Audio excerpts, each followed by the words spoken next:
উত্তরায় বিমান বিধ্বস্ত হয়ে নিষ্পাপ শিশুদের মৃত্যুতে গোটা জাতি শোকাহত বলেছেন প্রধান উপদেষ্টা ডক্টর মোহাম্মদ ইউনূস। এক শোকবার্তায় সরকার ও জনগণের পক্ষে শোক সন্তপ্ত পরিবারের প্রতি গভীর সমবেদনা জানিয়েছেন তিনি। বলেছেন, আহতদের চিকিৎসায় সবকিছু করবে সরকার। আগামীকাল রাষ্ট্রীয় শোক পালন করার কথাও জানান তিনি। এরকম একটা কাণ্ড হতে পারে আমরা কেউ কল্পনা করিনি, কারো ধারণার মধ্যে ছিল না। কিন্তু এই অবিশ্বাস্য জিনিস আমাদেরকে হঠাৎ করে গ্রহণ করতে হয়েছে। মাইলস্টোন স্কুল অ্যান্ড কলেজের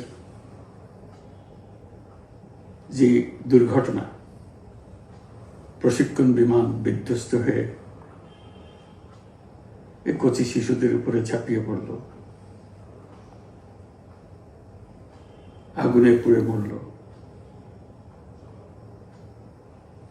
মা বাপদের আমরা কি জবাব দেব? কি বলবো তাদেরকে? আমরা নিজেদেরকে তো জবাব দিতে পারছি না। অজানা শিশুদের মুখ সবার চোখে ভেসে উঠছে। বাবা মা আত্মীয় স্বজন সবার কাছে আমাদের সহানুভূতি জানাচ্ছি। বাংলাদেশের যত সন্তান আছে সবাই আপনাদের সন্তান। আমরা নিজেদের মনকে সান্ত্বনা দেওয়ার চেষ্টা করুন। আমরা সবাই নিজেদের মনে সান্ত্বনা দিচ্ছি, কিন্তু আপনাদের সান্ত্বনা বিরাট ব্যাপার।